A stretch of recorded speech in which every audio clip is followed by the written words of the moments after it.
Mompha sues EFCC after being arrested by EFCC on 14th of August and demanded 5 million naira as damages to be paid to him. This was actually filed by his lawyer Boyega, and a lot of people are still talking about this, and I still have something about the NDDC boards that fainted before probing panel, and that is something that a lot of people are still talking about. But just before I jump right in, I want you guys to kindly subscribe to my YouTube channel, hit the subscribe button below and the bell notification icon if you're yet to subscribe to this YouTube channel. But if already subscribed, thank you for subscribing, and make sure you share my videos across all social media platforms so that others will get to see what is trending and what we are talking about right now on social media.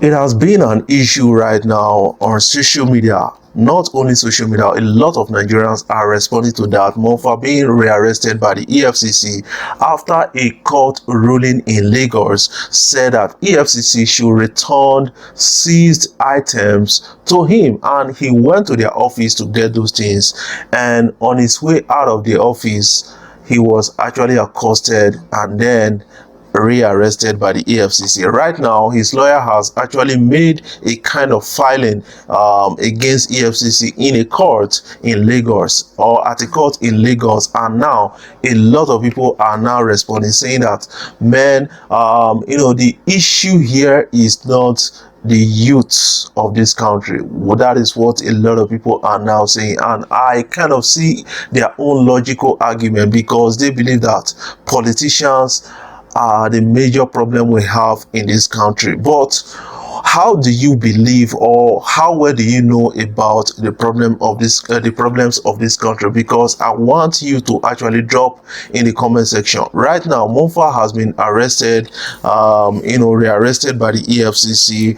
He was actually arrested sometimes in October 2019 and then taken to court, and he was granted bail, 100 million naira bail. But right now he had a kind of ruling in court that says the EFCC should return most of the seized items to him, and unfortunately when he went to get those things that were seized from him, he was rearrested by the EFCC. Right now his lawyer has actually filed a kind of suit against EFCC, demanding 5 million naira to be paid to Mompha at this particular time.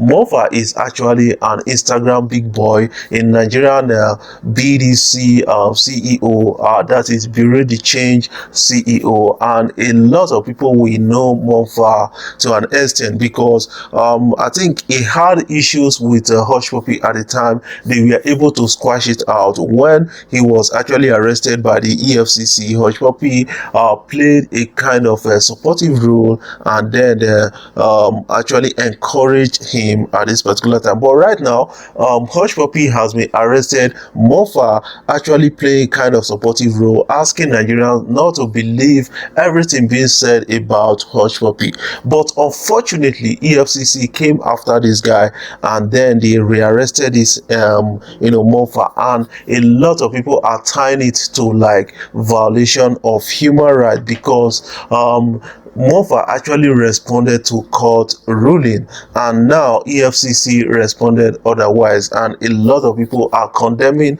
EFCC for their singular act. And what do you actually have to say about this? I want you to drop it in the comment section. But we still have something on the NDDC boards. NDDC probe Pondy, the MD of NDDC, who fainted when he was asked how did he kind of spend some kind of unappropriated fund, and this man is coming out to say it is ridiculous. People believed I was acting it, because when he actually did that, people believed that it was all act to save faces. Let me just show you the video. MD don't faint, oh. MD don't faint. MD don't faint, oh. Y'all don't gas MD, oh. Yawado Gas MD. See drama, oh. Nigeria we hail thee. The MD has fainted. Yes, the acting MD of IMC, Niger Delta Development Commission, has just fainted during this hearing. The man is fainting, or is dying. But that script or that video you saw right now, it's just like, something acted. That is what a lot of Nigerians are now talking about, because according to him, he said he fainted, because the place was actually poorly ventilated, and after fainting, he has not come back to this same panel to actually answer this kind of some questions, bordering how he spent a lot of money, especially during the lockdown, and some kind of abandonment of contracts. And this is something that most Nigerians are reacting to, and I think they need to actually answer to most Nigerians in this particular aspect of it, because most people are not having that full confidence about this particular issue, because they believe that, man, these people are taking us for a ride, and that they can actually misappropriate for nobody will ask them. They come to make dramas out of this, and I think it's something that we need to actually look into. But most people out there, they are not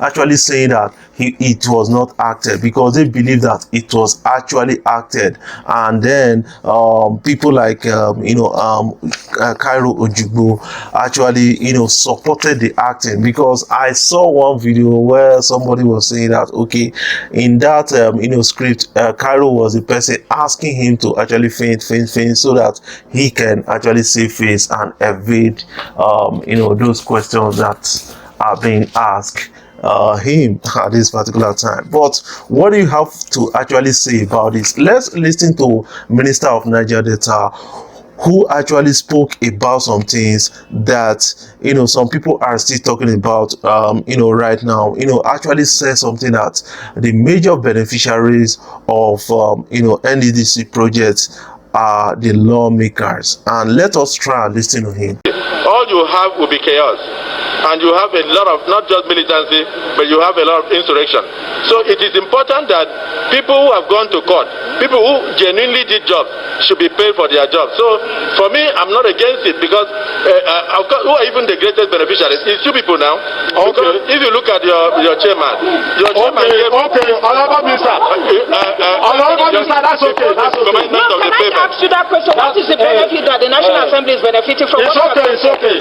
Guys, seeing these kind of things happening every day in our polity, in Nigerian environment, is something discouraging the young people to actually want to leave the shores of this country. That is why you find a lot of Nigerians across some countries, African countries, they just want to leave Nigeria, and most people are taking it upon Nigerians to suffer them when they leave when they leave the country, Nigeria, and when they stay in their country, especially when you are becoming a bit successful. And most people are quick to say Nigerians are bad people, they are criminals, and the rest. This is owing to the likes of Hushpuppi and Invictus and a lot of Nigerians that committed crime around the world. But you have to understand that we still have a lot of Nigerians doing us proud across the globe, and why don't we speak loud about those persons?